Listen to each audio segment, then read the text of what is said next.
ভগবান ভক্তকে পদে পদে পরীক্ষা করে মা। কেউ বুঝতে পারে কেউ পারে না, কিন্তু ভক্ত যদি কঠিন হয় ভগবান নিজেই যান ভক্তের কাছে ধরা দিতে। একমাত্র ভক্তই পারে ভগবানের কাছে নিজের ইচ্ছা নিজের চাওয়া পাওয়া জোর খাটাতে, ভক্তই পারে। দেখতে দেখতে অনেক দিন চলে গেল। গুরুদেব বললেন তোমাদের শিক্ষা সম্পূর্ণ হয়েছে, তোমরা যে যার গন্তব্যস্থলে ফিরে যেতে পারো। সুদামা চলে গেল নিজের ঘরে, আর ভগবান বৃন্দাবনে আর ফিরলেন না। সেখান থেকে চলে গেলেন তিনি দ্বারকায়, রাজা হয়ে রইলেন।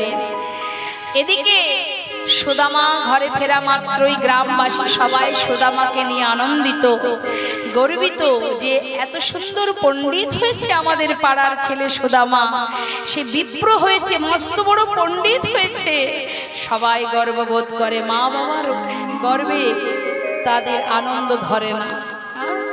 সবাইকে বলে দেখো সকলের তো ঘরে সন্তান আছে, আমার সুদামার মতো এমন মস্ত বড় পণ্ডিত কার ঘরে আছে?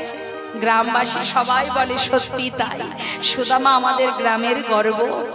গ্রামের ছোট ছোট শিশুদেরকে সুদামা একটা পাঠশালা তৈরি করে সেখানে তাদেরকে শিক্ষা দিতে শুরু করে। সেখান থেকে কিছু তারা সে দক্ষিণাও পায়, তাতে সুন্দরভাবে জীবন চলে যায়। কিন্তু মাগো, দেখতে দেখতে সুদামার বিবাহের বয়স হয়েছে, তাই দেরি না করে সুদামার মাতা পিতা তাড়াতাড়ি করে বিবাহের ব্যবস্থা করে সুদামার বিবাহ দিলেন। বিবাহের পর ঘরে এলো, ঘরে আসার পর সুখেই দিন কেটে যায়, সংসার কেটে যায়। দেখতে দেখতে বেশ কিছুদিন আনন্দে কেটে গেল, সন্তান হলো সুদামা। কিন্তু প্রতিটা মুহূর্ত তার যেমন ভাবে দিন কাটুক না কেন, মুখে কিন্তু একটাই নাম, কৃষ্ণ কৃষ্ণ কৃষ্ণ, বদনে কৃষ্ণ নাম। সর্বদাই পথে পথে কৃষ্ণ নাম করে। ভগবান অন্তর্যামী মনে মনে ভাবলেন, সখা কতদিন আমি তোকে দেখিনি, তুই যে প্রতিজ্ঞা করেছিস তুই আমার কাছে কোনোদিন কিচ্ছু চাইবি না, কিন্তু সখা আমার যে মনে বড় বাসনা তোকে একবার দেখব, কিন্তু তোকে যদি দেখতে হয় তোকে কি করে আমার কাছে নিয়ে আসবো? ভক্তকে পরীক্ষা করতে শুরু করলেন, দেখি ভক্ত কত সময় আমার কাছে না চেয়ে থাকতে পারে। একটার পর একটা পরীক্ষা করতে শুরু করে দিলেন। কি করলেন মা? দেখুন, ভগবান যেমন দিতে জানেন বাবা, তেমন আবার নিতেও জানেন। হ্যাঁ, কারণ সবই তো তার, আমরা তো কিছু নই, তাই তো? সবই তো তার, আমার কিছু আছে কি জগতে? তাহলে আমার করি কেন? এটা আমার ওটা আমার কেন বলবো? আমার তো নয়।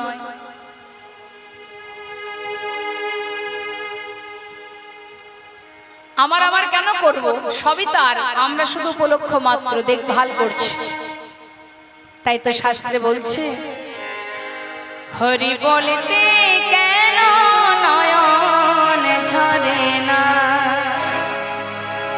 হরি বলতে কেন নয়ন ঝরে না, হরি বলতে কেন নয়ন ঝরে না, হরি তা না হলে তুমি নাকি দেখা দেবে না, হরি তা না হলে তুমি নাকি দেখা দেবে না, হরি বলতে কেন নয়ন ঝরে না, হরি বলতে কেন নয়ন ঝরে না। কি বলছে? কথাগুলো মন দিয়ে শুনবেন। তোমার ঘরে তোমার বাড়ি, তোমারই খাই তোমার পরি, আজ তোমার ঘর তোমার বাড়ি, তোমার খাই তোমার পরি, তোমার দেশে ঘুরি ফিরি, তোমার দেশ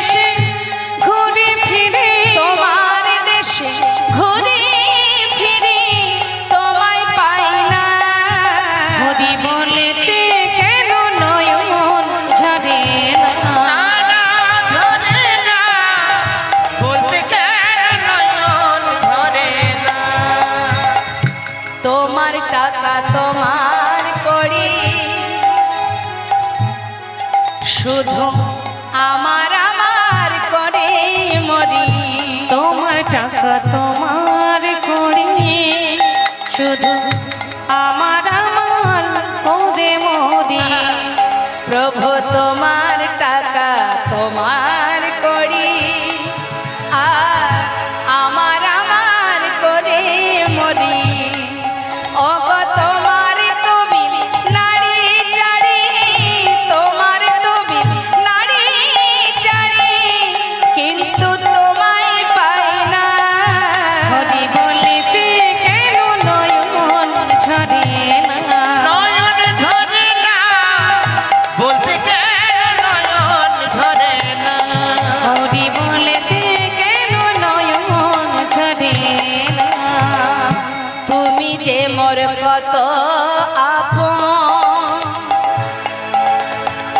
খুঁজে পাই না তোমার মতো।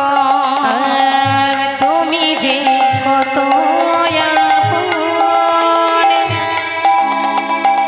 খুঁজে পাই না তোমার মতো। অন্তিমকালে হে দয়াময়, অন্তিমকালে হে দয়াময়, অন্তিমকালে হে দয়াময়, অন্তিমকালে হে দয়াময়, ঠেলে ফেলো না। হরি বলে তাই গৌর হরি বল হরি বল। ঝরে না। হরি বলতে কেন নয়ন ঝরে না। হরি বলিতে কেন নয়ন ঝরে না। তার মানে তোমার ঘর তোমার বাড়ি আমার আমার করে মরি, তোমার টাকা তোমার করি, তোমার খাই তোমারই পরি, তোমার দেশে ঘুরে ফিরি, তোমায় পাই না প্রভু। তাহলে আমার কি আছে জগতে মা? সবই তো তাই, শুধু মিছে আমরা আমার আমার করি। আজ সুদামা যেমন সুখে ছিল, তেমন তার একটু একটু করে সুখ ভগবান কেড়ে নিতে শুরু করলেন। কি জন্য? ওই যে তার ভিতরে একটা জেদ ছিল যে আমি কোনোদিন তোমার কাছে কিছু চাইব না। তাই তার মনের বাসনা দেখি ভক্ত কত সময় না চেয়ে থাকতে পারে। প্রথমত কেড়ে নিল মাতা পিতাকে, মা বাবা বিয়োগ হয়ে গেল। যেই না মা বাবা বিয়োগ হলো, সংসারের দায়িত্ব পড়ে গেল সুদামার কাঁধে। এবার সুদামা যে পাঠশালায় ছোট ছোট বাচ্চাদের শিক্ষা দিত, সেখান থেকে যে দক্ষিণা পেত তাতে দিন কেটে যেত। কিন্তু ভগবান কোনো না কোনো কারণবশত সেই পাঠশালাটা বন্ধ করে দিল। এবার সন্তান স্ত্রী তাদের মুখের অন্ন কি করে যোগান দেবে? কাঁধে উঠে গেল ভিক্ষার ঝোলা। ঝোলা কাঁধে নিয়ে দাঁড়ে দাঁড়ে ভিক্ষা করে মা, কিন্তু তার মুখে একটাই নাম, হে কৃষ্ণ, হে কৃষ্ণ। কিন্তু নিঃশ্বাসে প্রশ্বাসে কৃষ্ণ নাম জপ করে ঠিকই, দেখতে দেখতে পিতৃ সম্পদ বলতে যা ছিল সব শেষ হয়ে গেল। তবুও কোনোদিন কানার কাছে দুহাত পেতে কিছু চাইল না। স্ত্রীকে নিয়ে সন্তানদের নিয়ে গাছতলাতে সার করল। ঝড় বৃষ্টি চলে যায়, শিশুদের অঙ্গে কোনো বসন নেই। স্ত্রীর পরনে একটা বস্ত্র, সর্বত্রে ছেঁড়া। কোনোদিন ভিক্ষা পেলে সবাই মিলে একসঙ্গে সেবা করে দিন কাটে। আর যেদিন ভিক্ষা পায় না, সেদিন সন্তানদের নিয়ে বুকের মধ্যে জড়িয়ে ধরে সারা রাত অনাহারে কৃষ্ণ কৃষ্ণ কৃষ্ণ। এ কেমন গভীর ভালোবাসা, এ কেমন গভীর প্রেম।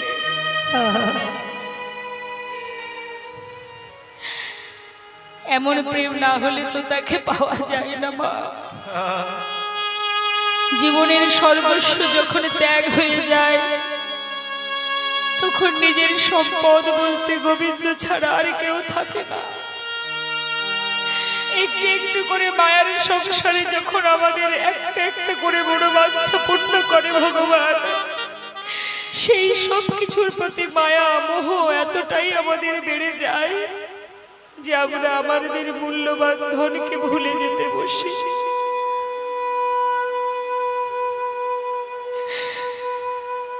যত কষ্টই আসুক না কেন, তার মনে একটাই বাসনা, কতদিন দেখিনি কানাইকে, কতদিন দেখিনি। কানাই, কৃষ্ণ, হে কৃষ্ণ। স্বামীর চোখে জল দেখে তার স্ত্রী সুশীলা বললেন, স্বামী,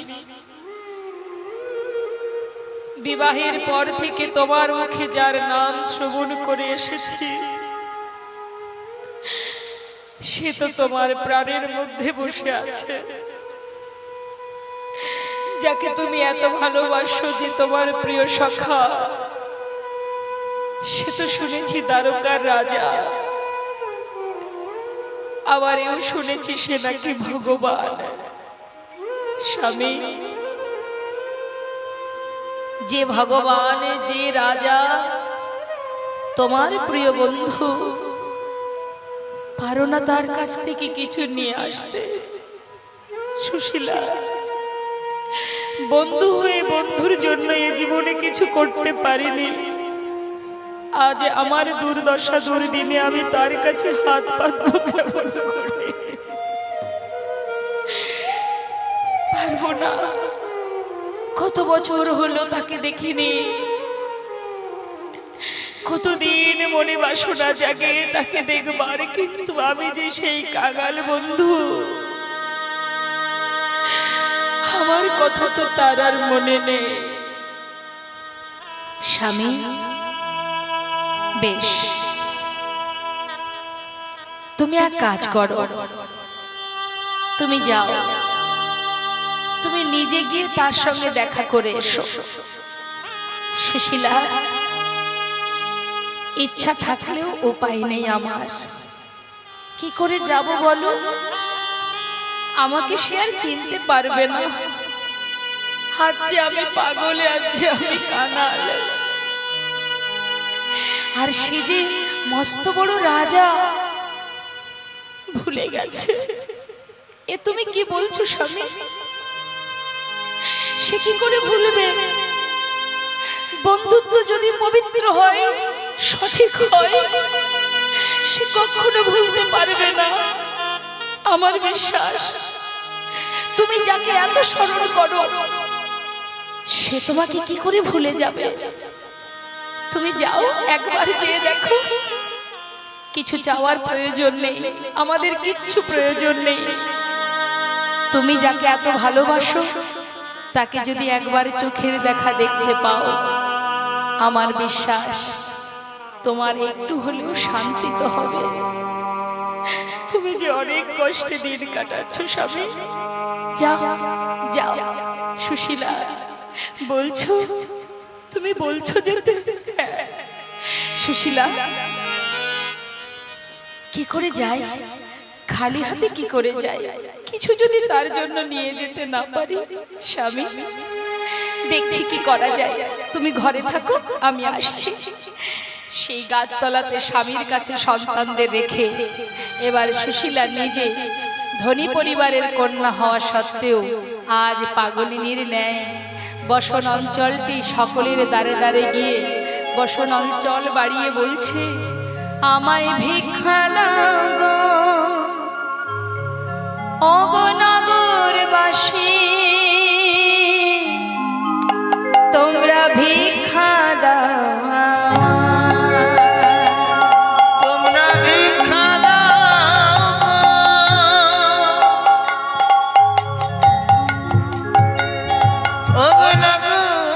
অগনগরবাসী, ভিক্ষা দাও, তোমরা ভিক্ষা দাও নগরবাসী, ভিক্ষা দাও, তোমরা ভিক্ষা দাও গো নগরবাসী, ভিক্ষা দাও আমায়। ভিখারি দাঁড়ে দাঁড়ে এলে অনেক পরিবার আছে যারা মুখের উপরে কটু কথা বলে তাড়িয়ে দেয়। এখন সুশীলা দাঁড়ে গিয়ে আঁচল পেতে যেই না ভিক্ষা করেছে, তখন যার বাড়িতে গিয়ে আঁচল পেতেছে সে বলে উঠলে, না এ আবার কোথা থেকে উদয় হলো, একে তো আগে কখনো দেখিনি। এই যে তুমি আবার কোথা থেকে উদয় হলে হে? যাও যাও, ভিক্ষা হবে না, অন্য কোথাও যাও। তাড়িয়ে দিল। আবার পাশের বাড়িতে গিয়ে বলে উঠলেন, আমায় ভিক্ষা দাও গো নগরবাসী, ভিক্ষা দাও আমায়। তোমরা ভিক্ষা দাও গো নগরবাসী, ভিক্ষা দাও। সেই বাড়ি থেকে কয়েকজন জানালা দিয়ে সুদামার স্ত্রী সুশীলাকে দেখে বলা বলি করতে লাগলেন, এই শোন শোন, এই দেখ যে দ্বারে এসে ভিক্ষা চাইছে, এনাকে কোথায় দেখেছি মনে হচ্ছে। কেউ নেই, সুদামার বউ। ও দেখেছো কাণ্ড, নিজে বোধহয় ভিক্ষা পায় না, আজকে নিজের বউটাকে পথে নামিয়ে দিয়েছে। জানালা দিয়ে হাত বাড়িয়ে বলছে, যাও যাও, এবারে ভিক্ষা হবে না। যার স্বামী সত্যবাদী, সৎ পথে চলে, সত্য কথা বলে, তাকে ভিক্ষা করে খেতে হয় কেন? যাও, আমরা অনেক কষ্ট করে রোজগার করি, দাঁড়ে দাঁড়ে ভিক্ষা করি না। যাও বলছি, চলে যাও। সুশীলা বললে, দেখো তোমরা যেটা বলেছো ঠিকই বলেছো, আমার স্বামী সত্যবাদী, আমার স্বামী মিথ্যা কথা বলেন না, আমি তার স্ত্রী, আমিও তোমাদের মিথ্যা বলবো না। আজ আমি ভিক্ষায় কেন এসেছি জানো? একজনের সেবা দেব বলে। সে কে জানো? আজ তোমরা যা দেবে আমাকে, যে যতটুকু ভিক্ষা দেবে, ওগো তোমাদের, ওগো তোমাদের ভিক্ষার দ্রব্য পাবে সে মোরা। তোমাদের ভিক্ষার দেব পাবে সে মোরা। তোমরা ভিক্ষা দাও আমায়, তোমরা ভিক্ষা দাও, নগরবাসী ভিক্ষা দাও আমায়। তোমরা ভিক্ষা দাও আমায়, একবার ভিক্ষা দাও আমায়। সবার মন তো আর কঠিন হতে পারে না মা। এলাকায় সব রকমের মানুষ বসবাস করে। যেই না এই কথা শুনেছে, কিছু কিছু ভক্ত পরিবার থেকে চিন্তা করছে, তাই তো সুদামার স্ত্রী এসেছে, যখন নিজেই মুখ ফুটে বললেন যে কৃষ্ণ সেবায় লাগবে, গোবিন্দের সেবায় লাগবে, তাহলে এই সুযোগ হাতছাড়া করে লাভ নেই। চল আমরা কিছু ভিক্ষা দিয়ে আসি। কয়েক বাড়ি থেকে শুকনো চিড়ে সুদামার স্ত্রীর আঁচলে দিয়ে গেলেন। সুদামার স্ত্রী সেই শুকনো চিড়েগুলো নিয়ে মনের আনন্দে ঘরে ফিরে সেই গাছতলাতে এসে বলছে, স্বামী আজ যেটুকু ভিক্ষা পেয়েছি, এই ভিক্ষা তুমি যার জন্য ভিক্ষা করেছি তার জন্য নিয়ে যাও। যাও স্বামী, আমার সন্তান, তুমি, আমি, আমরা কেউ একটা দানাও সেবা করব না। যার জন্য ভিক্ষা করা তার সেবায় লাগবে। যাও, নিয়ে যাও। নিজের পরনের কিছুটা অংশ, মানে বসনের কিছুটা অংশ ছিঁড়ে তার মধ্যে পুটুলি বেঁধে সুদামার কাছে দিয়েছে। কাঙাল বন্ধু যাচ্ছে বুক ভরা আশা নিয়ে বন্ধুকে দেখবে বলে, মনে মনে দমনা হচ্ছে, মা চিনতে পারবে তো? আমাকে ফিরিয়ে দেবে না তো? দেখা হবে তো? আমি যে তার প্রিয় বন্ধু, সেই শিশু কাল থেকে যাকে ভালোবেসেছি, আমায় চিনতে পারবে তো? নাকি ফিরে যাব? তাকে দেখতে পাচ্ছি না, সেটা যেমন যন্ত্রণা, কিন্তু দেখার পরে যদি আমায় চিনতে না পারে, সে যে আরো বড় যন্ত্রণার। আমি সইব কেমন করে? এক পা যদি এগিয়ে যায়, দুই পা পিছিয়ে যায়। কখনো ভাবি না, না যাই, একবার তো দেখে আসি। যাই আর মুখে কৃষ্ণ কৃষ্ণ বলে ডাকে, একবারে দেখা দে রে। ভগবানকে যদি ভক্ত ডাকে মা, ভগবানকে স্থির থাকতে পারে, সেই যে দ্বারকার সিংহাসনে বসে আছে সে তো চুপচাপ নেই, তার যে হৃদয়টা স্থির হয়ে গেছে। কখন আসবে বন্ধু, কখন আসবে? রুক্মিণী সত্যভামা পাশে বসে বলছে, স্বামী দেখো দেখো, তোমার প্রিয় বন্ধু, প্রিয় সখা, তোমার প্রিয় ভক্ত তোমার কাছে ছুটে আসছে। কত পথ, যাও স্বামী, একবার তার কাছে যাও। না না, আর একটু অপেক্ষা করো, আমি যে পথপানে চেয়ে আছি, একটু আসতে বলো। সে না এলে আমি কি করে যাব? সময় না হলে আমি যেতে পারবো না, একটু অপেক্ষা করো রুক্মিণী। আর এদিকে সুদামা ডাকতে ডাকতে যাচ্ছে, ওরে কানাই একবার দেখা দে রে, ভাই কানাইয়া দেখা দে একবার দেখা দে রে ভাই কানাইয়া,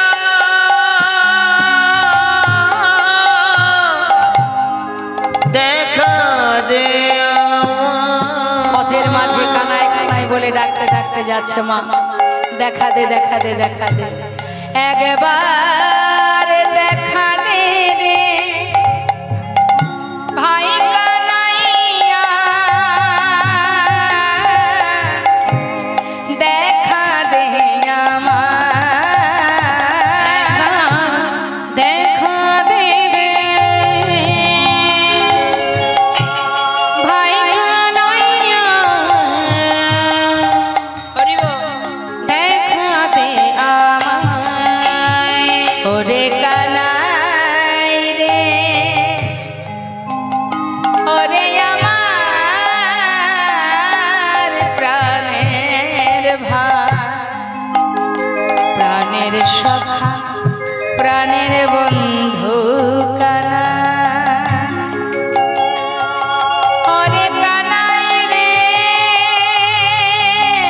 কানাই রে, ওরে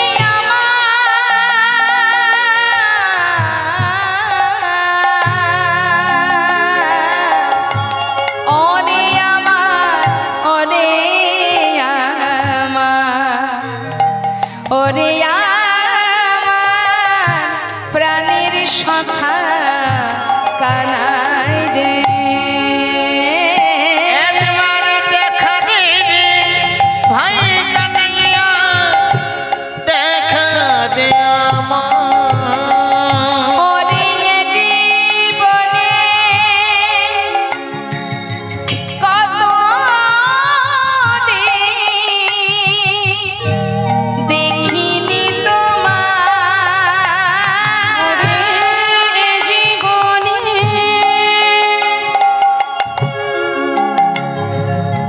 কত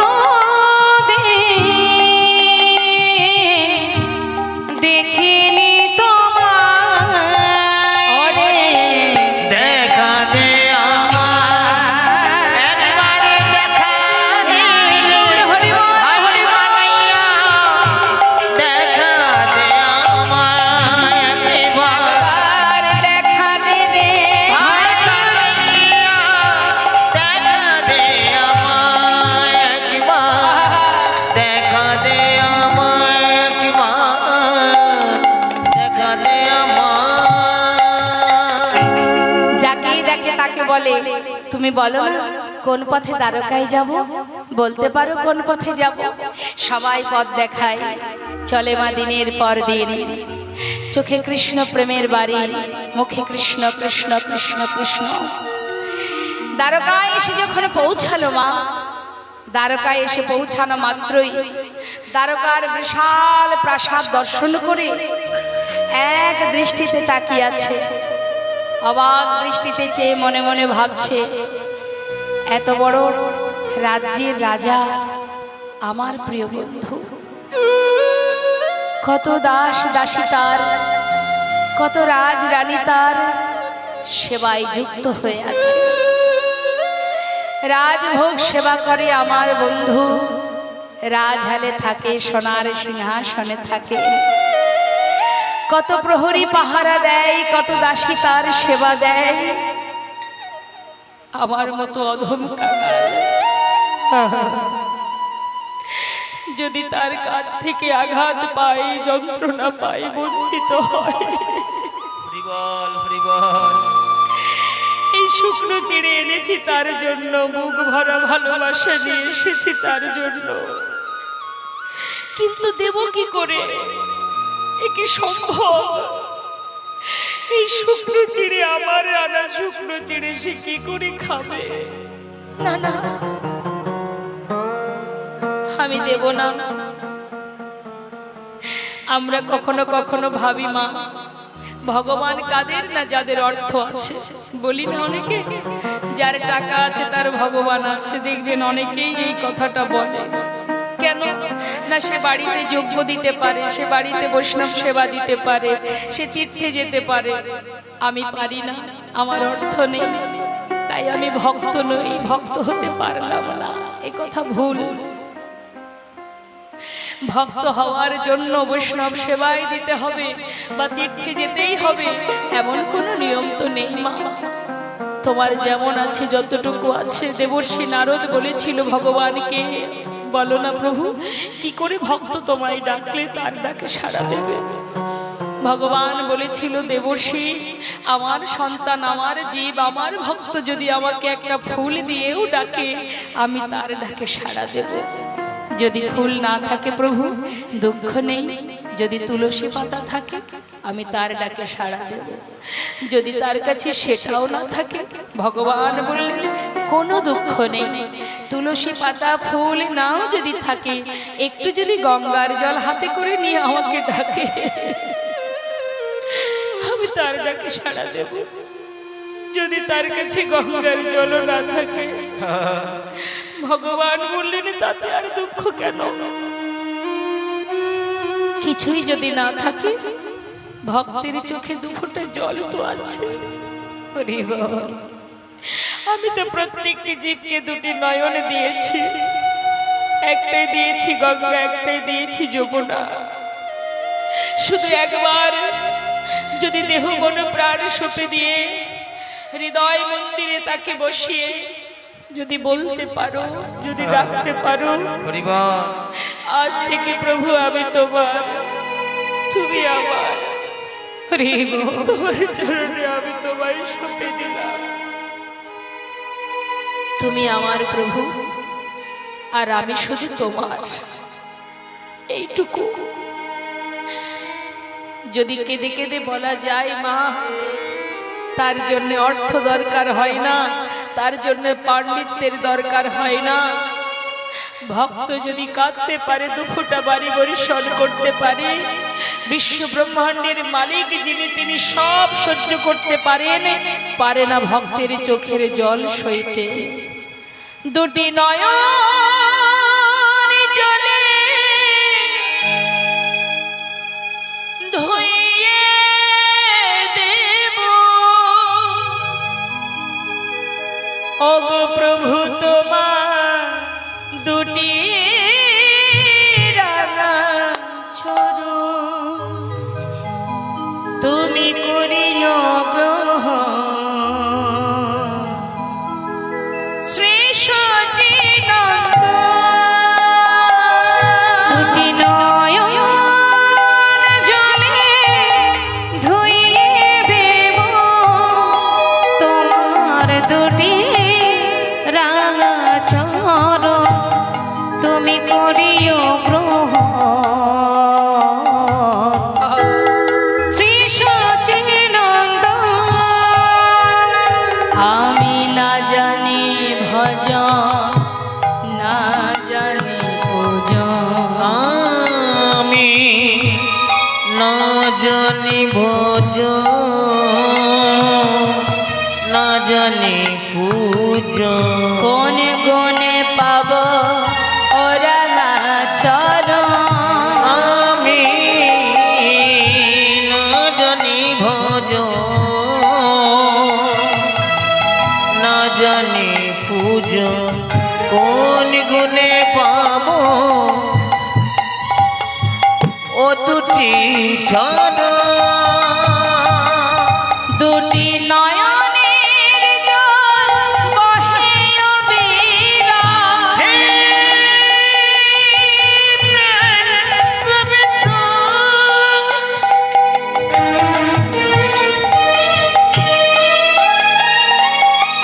তুমি একেবারে কৃপা করো,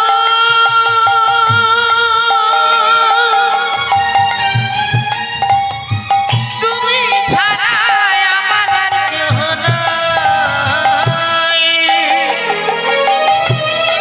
হে কৃপাময়,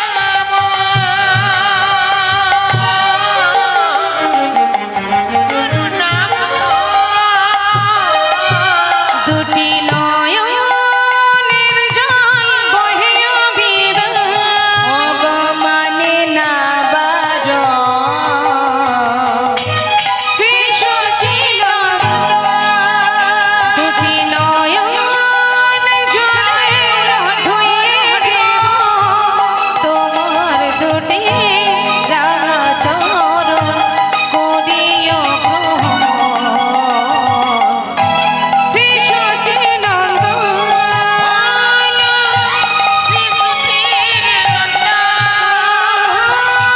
শ্রী সচিদানন্দ।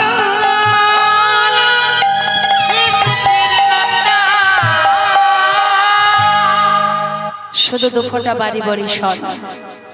ভক্ত সারা জীবনের তরে যদি ভগবানের কাছে দুফোঁটা বাড়ি বরিশন করে, গোবিন্দ তার কাছে তার চরণে দাস হয়ে থাকে। মা যুগ যুগ ধরে দাস হয়ে পড়ে থাকে। ভগবান বললেন, ভক্ত আমার মাতা পিতা, ভক্ত আমার গুরু, আদর করে আমার নাম দিয়েছে আমি বাঞ্ছা কল্পতরু। ভক্ত দিলে খাই, না দিলে উপবাসে যাই, ভক্তের হাতের প্রেমের ডোরি, ভক্ত আমাকে যেদিকে ঘোরায় আমি সেই দিকে ঘুরি। ভক্তই পারে ভগবানকে বেঁধে রাখতে। তাই আজ সুদামা পাগলের ন্যায় একটু একটু করে ধীরে ধীরে ওই চিড়ের পুটুলিটা নিজের বসন অঞ্চলের মধ্যে লুকিয়ে রেখেছে। সুদামাকে দেবে না বলে, কি করে দেব শুকনো চিড়ে? যদি সে না খায় আমি কষ্ট পাবো। তাই লুকিয়ে রেখে যেই না দ্বারে এসে দাঁড়িয়েছে, দাড়িকে ডেকে বলছে, দাড়ি এখানে কি আমার বন্ধু কানাই আছে? এখন যারা দাঁড়িয়ে আছে দাঁড়ে মা, তারা জিজ্ঞাসা করছে, कौन हो तुम, कहाँ से आए हो, तुम्हारा नाम क्या है? আমাকে চিনবি না, আমি বৃন্দাবন থেকে আসছি। এখানে কি আমার বন্ধু আছে? अरे इधर कोई काना माना नहीं है। ये जो राजा है ना, उसका नाम है कृष्ण। কৃষ্ণ? আরে যে কৃষ্ণ সেই তো কানাই। আমাকে একবার ভেতরে যেতে দে। ঘাড় ধাক্কা দিয়ে তাড়িয়ে দিলেন। কেন? সারা গায়ে দেখলে তো অবাক হয়ে যাচ্ছে দ্বারপাল। আরে একটা পাগলের বেশ, সারা গায়ে নোংরা, কাদা মাটি, দুর্গন্ধ, সে কিনা ভেতরে রাজার কাছে যাবে। দেখো কাণ্ড। বারবার তাকে তাড়িয়ে দিচ্ছে। আর এদিকে মহাজন লীলার পাশে দাঁড়িয়ে দাঁড়িয়ে সেই অপূর্ব ভগবানের সেই লীলা দর্শন করে সে গাইতে লাগলেন, দেখো দেখো হে গরিবি, হে গরিবি का हाल, कृष्ण की द्वार पे विश्वासी लेके आया हूँ, बचपन की यार है मेरा शान, यही सोच के आस करके आया हूँ, अरे द्वारपाल हो कन्हैया से कह दो, अरे द्वारपाल कन्हैया से कह दो, अरे द्वारपालो कन्हैया से कह दो कि द्वार पे सुदामा करीब आ गया, हो कि दर पे सुदामा करीब आ गया है। अरे द्वारपालो कन्हैया से कह दो, अरे द्वारपाल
সুদামা বারবার দ্বারপালকে বলছে, একবার গিয়ে তোমরা কেউ একজন গিয়ে কানার কাছে গিয়ে খবরটা দাও যে আমি এসেছি, আমার নাম সুদামা, যদি চিনতে না পারে আমি চলে যাব। সুদামা অপেক্ষায় আছে আর দ্বারপাল ভেতরে যাচ্ছে। আর এদিকে ভগবান কৃষ্ণ তিনি কি জানেন না বাবা, যে বন্ধু প্রিয় ভক্ত প্রিয় সখা দ্বারে দাঁড়িয়ে আছে, সে তো আশা পথে নয়ন দিয়ে আছে যে কখন দ্বারপাল এসে আমাকে জানাবে, খবরটা দেবে, আর আমি ছুটে চলে যাব আমার সখার কাছে। এদিকে দ্বারকাবাসী সবাই মৃদু মৃদু হাসছে, আরে দেখো দেখো এত বড় রাজা আমাদের, সেই রাজার বন্ধু কিনা এক ভিখারি। সবাই অট্ট হাসে হাসছে, আর সুদামা এক দৃষ্টিতে চেয়ে আছে কখন আসবে তার কানাই। আর এদিকে গোবিন্দ সোনার সিংহাসনে বসেছে, রুক্মিণী সত্যভামা সুন্দর করে রাজবেশ পরিধান করবে, এমন সময় দ্বারপাল এসে উপস্থিত। মহারাজ, আপনার দ্বারে এক কাঙাল ভিখারি এসেছে, পাগলের বেশ, সে আপনার সঙ্গে দেখা করবে, যদি অনুমতি হয় তাহলে আমি নিয়ে আসব। নাম কি তার? তার নাম সুদামা। যেই না বলা সুদামা, এই অপেক্ষায় ছিলেন গোবিন্দ। বলা মাত্রই দেরি না করে এবার গোবিন্দ আমার রাজবেশার পরা হলো না মা। কনক প্রচঙ্গে কৃষ্ণ আছিল বসিয়া,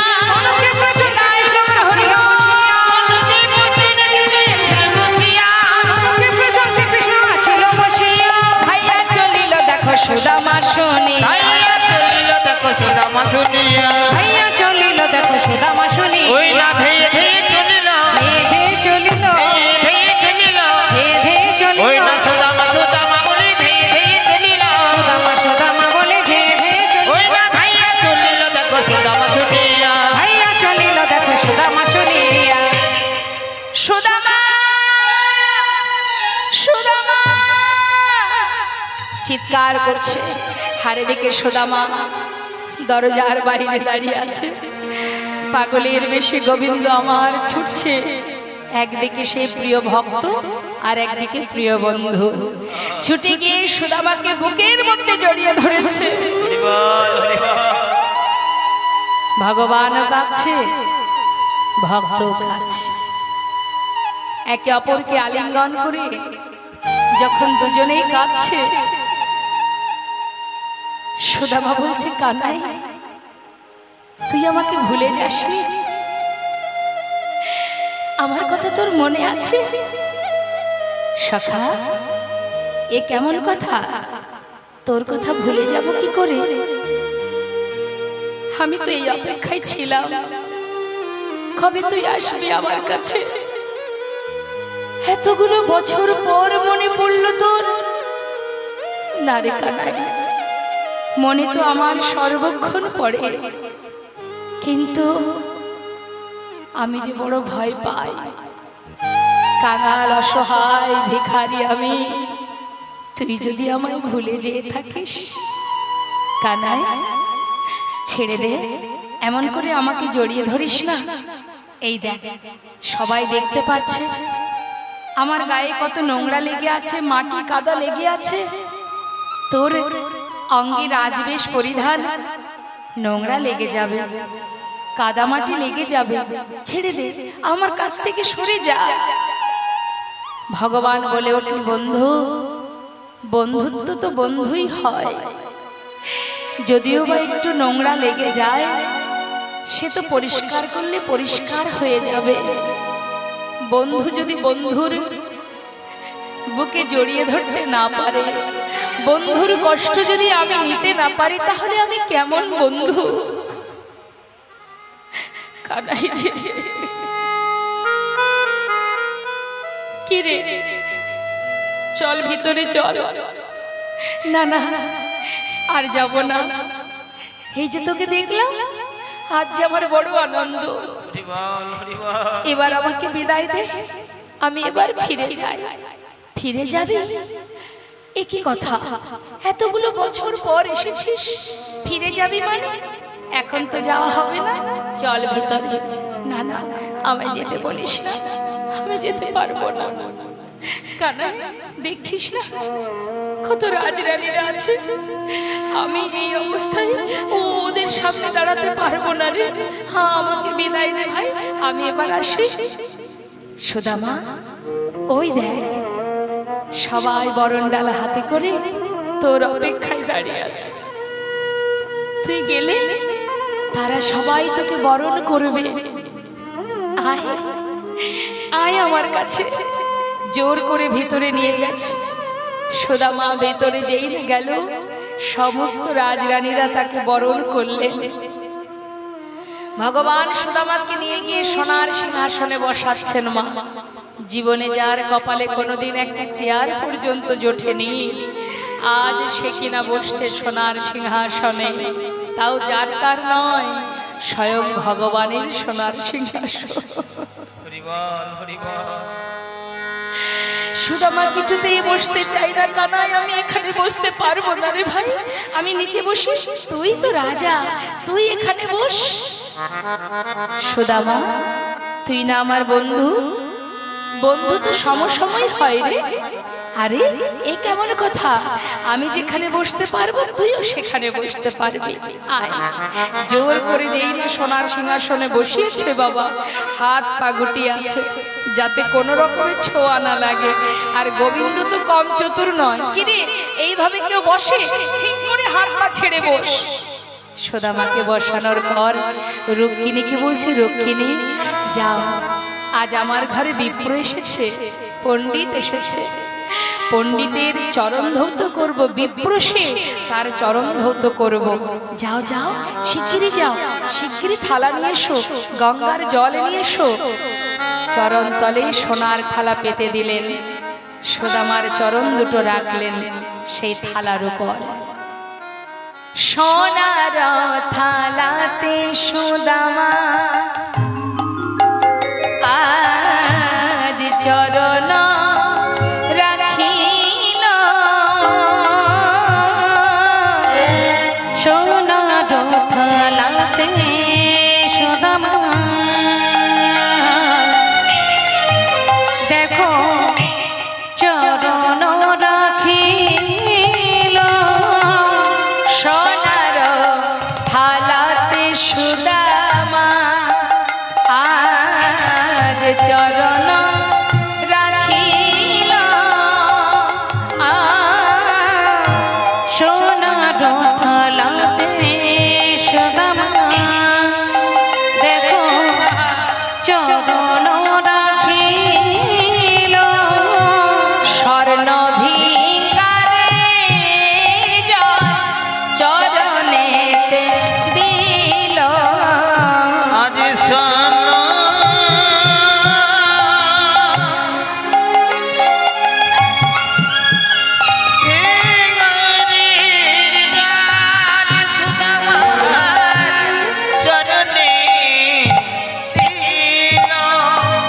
ভক্তের যুগল চরণ গোবিন্দ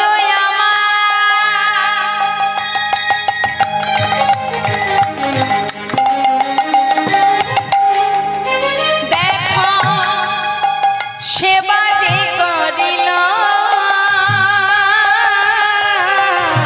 ভক্তের যুগল চরণ প্রভু আমার,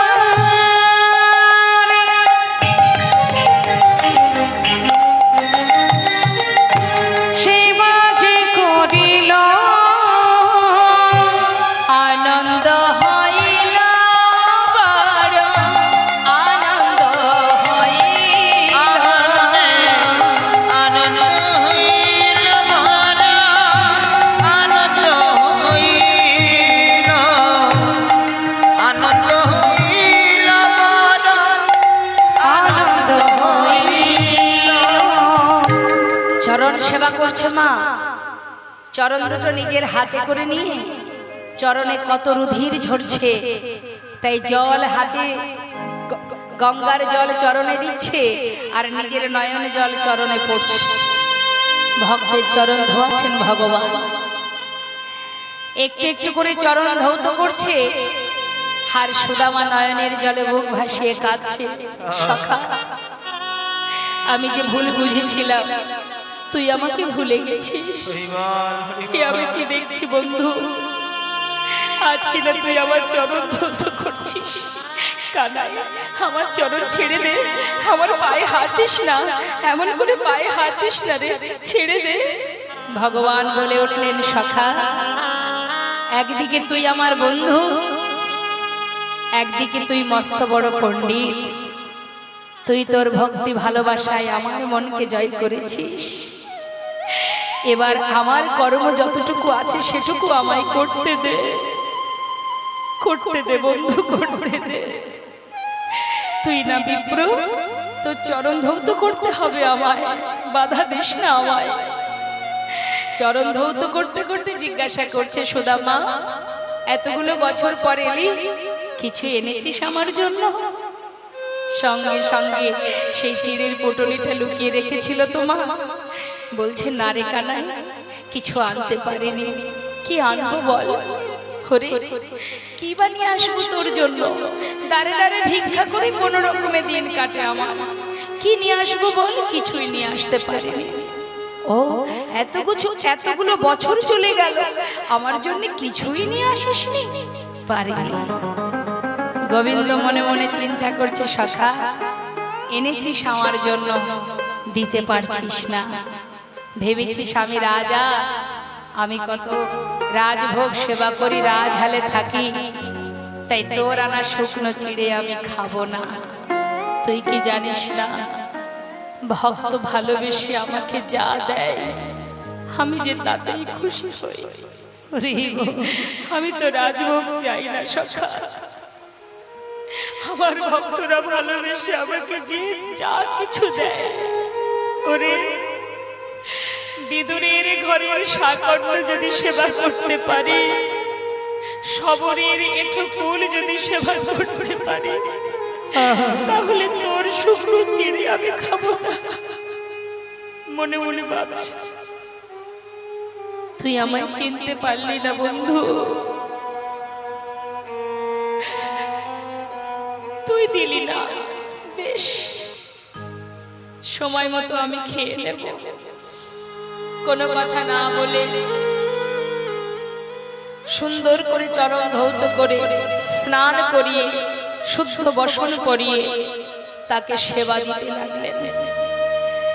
সম্মুখে যখন নানাবিধ ব্যঞ্জন সাজিয়ে দিয়েছে, সুদামা মুখে দিতে যাবে, হঠাৎ তার সন্তানদের কথা, স্ত্রীর কথা মনে পড়ে গেল।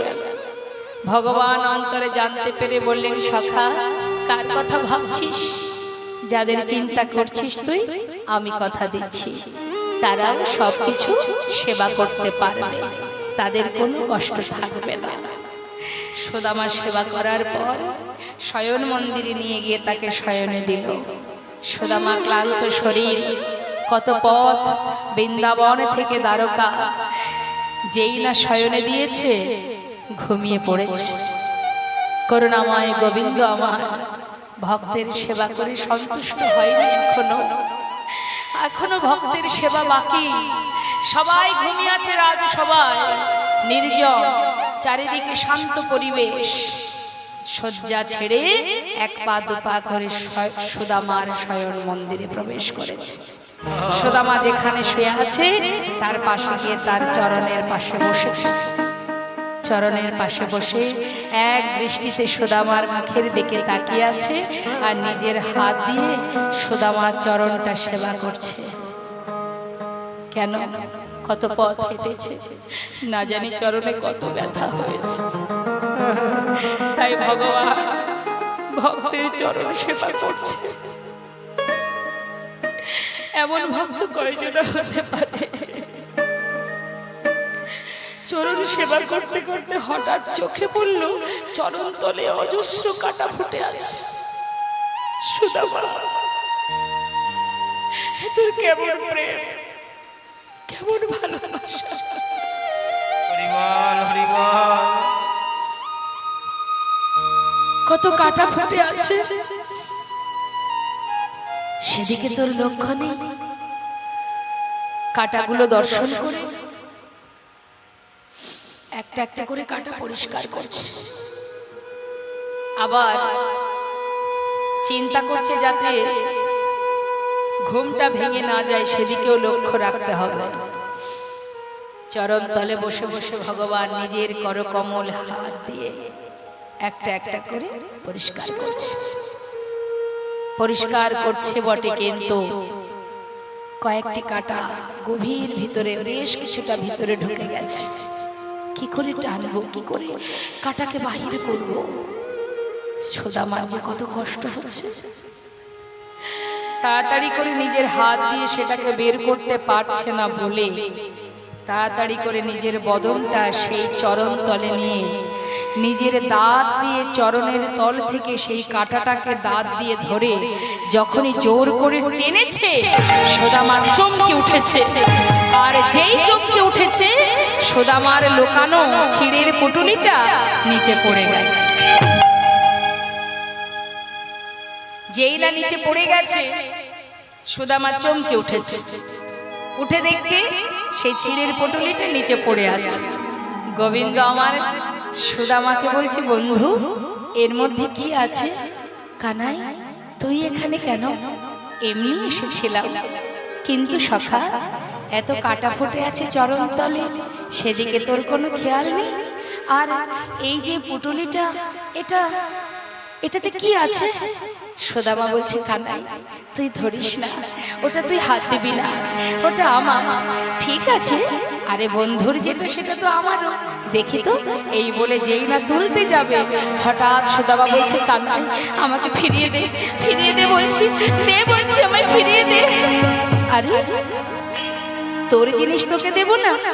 অবশ্যই দেব, দেখি তো কি আছে। যেই না খুলেছে, দেখছে তার মধ্যে চিড়ে। সে কি, তুই চিড়ে এনেছিলি? কার জন্য, তোর না আমার?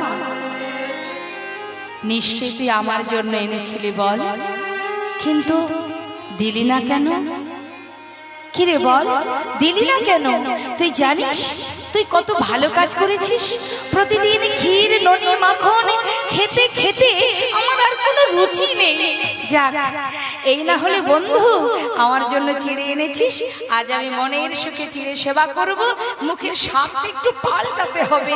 দাঁড়া, মুখে দিতে যাবে মা, হঠাৎ দেখছে চিড়েগুলো সব ভিজে।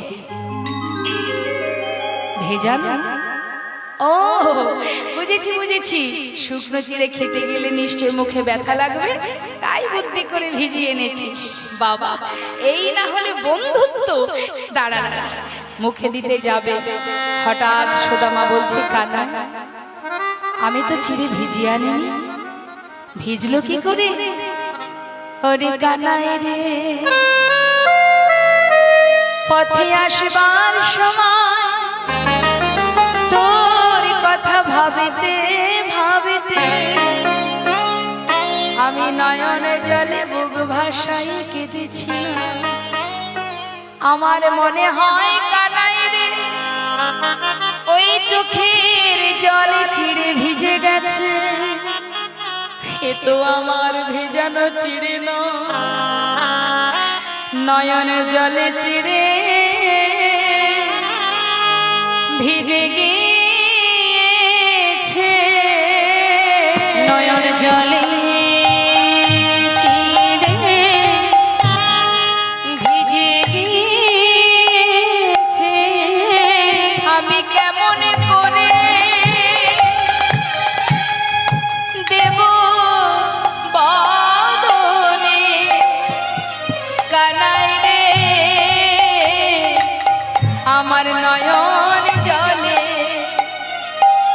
জলে চিড়ে ভিজে গিয়েছে। আমি কেমন করে ভাইরা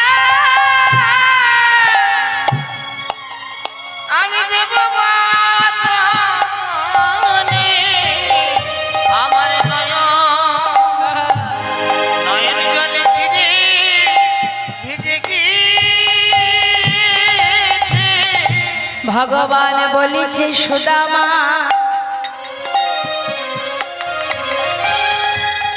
আজ আমি তোর সামনে দাঁড়িয়ে প্রতিজ্ঞা করলাম। কি প্রতিজ্ঞা? যে চিড়ে তুই আমায় দিতে দ্বিধা করলি, এ জগতে সবাই আমাকে ক্ষীরননি মাখন দেয়, চোখের জলে ভিজানো চিড়ে কেউ দেয় না। আজ আমি তোর সামনে দাঁড়িয়ে প্রতিজ্ঞা করলাম, হরিবল যে চিড়ে দিতে দ্বিধা করলি, আগত কলি যুগে আমি নদিয়ায় যাব। হরিবল হরিবল। নদিয়ায় গিয়ে আমি গৌর হব। যদি কোনো জীব আমায় সেবা দিতে চায়, জীবের দ্বারে দ্বারে ভিক্ষা করে, যদি মাটির মালসাই করে আমায় চিড়ে ভোগ দেয়, তবে গৌর হয়ে সেই ভোগ আমি গ্রহণ করি। হরিবল হরিবল।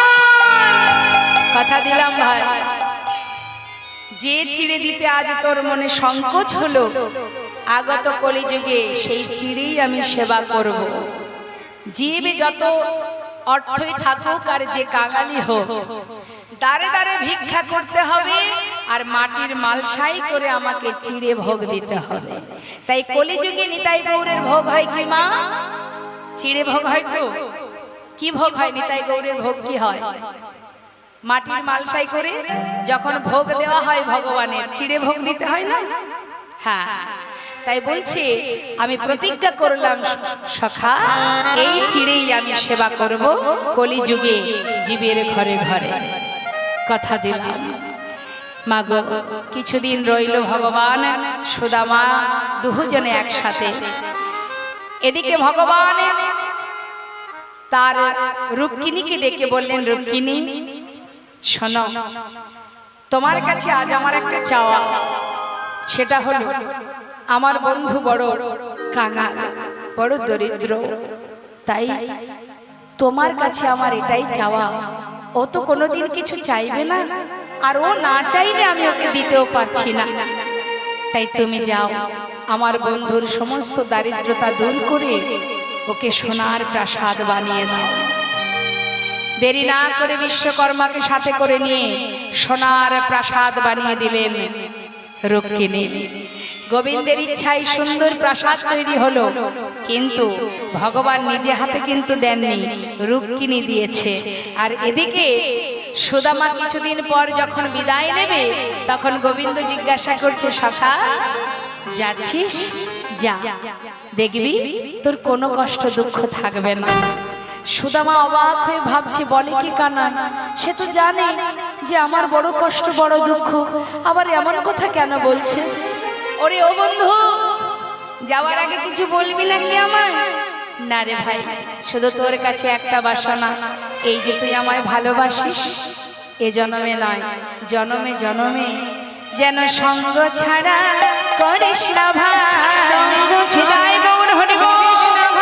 সঙ্গ ছাড়া করিস না ভাই, ছাড়া করিস না ভাই।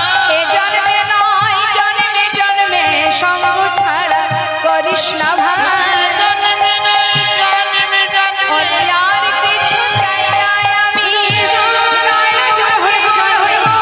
কিছু চাই না আমি, জন্মে নয় জন্মে জন্মে। আর কিছু চাই না আমি, যেন সঙ্গ ছাড়া করিস না ভাই। এদিকে সুদামা কানার কাছ থেকে বিদায় নিয়ে নিজের গন্তব্যস্থল অর্থাৎ সেই গাছতলাতে গিয়ে যখন দাঁড়ালো, বাবা তার স্ত্রীকে খুঁজে পাচ্ছে না, সন্তানদের দেখতে পাচ্ছে না। পাগলের মতো এদিক ওদিক চেয়ে চেয়ে দেখছে, কোথায় আছে আমার গিন্নি, কোথায় আছে আমার সন্তান। হঠাৎ দেখছে সোনার একটা প্রাসাদ বানিয়েছে কে। মনে মনে ভাবছে, বাবা সোনার প্রাসাদ বানিয়েছে এমন ধনী ব্যক্তিকে, সেই ধনী ব্যক্তিকে।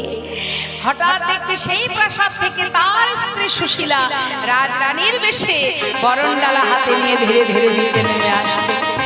এক দৃষ্টিতে চেয়ে আছে, চিনতে পারছে না, আবার যেন মনে হচ্ছে আমার স্ত্রী সুশীলা। তবে কে?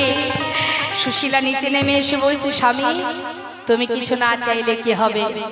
তোমার ভক্তিতে, তোমার ভালোবাসায় তোমার বন্ধু তোমাকে সর্বসুখে সুখী করেছে। এসো স্বামী, ভেতরে এসো। বরণ করে ভিতরে নিয়ে গেলেন, দুজনে গোবিন্দ সেবায় রত হয়ে গেলেন।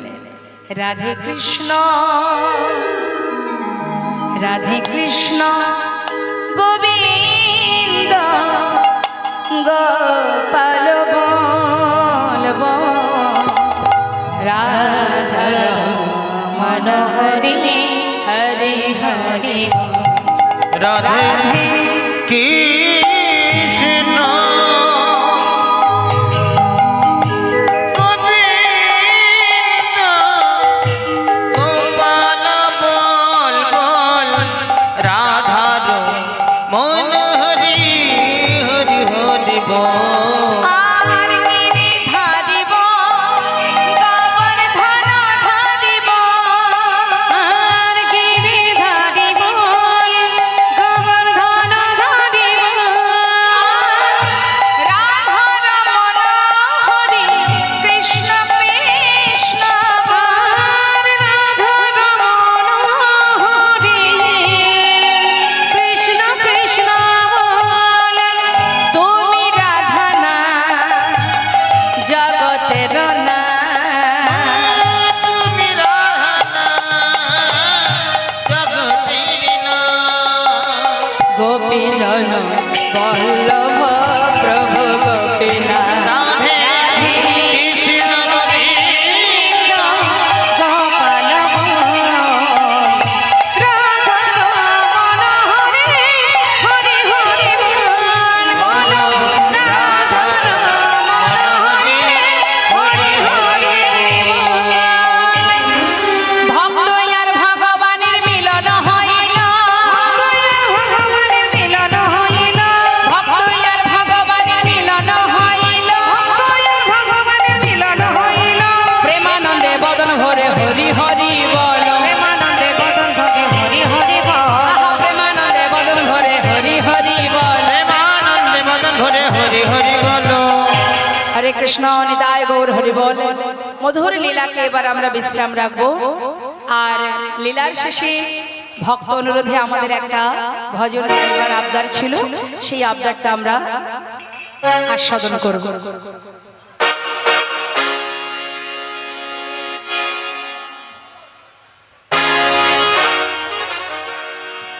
বৃন্দাবন ধাম अच्छा অপার बोलिए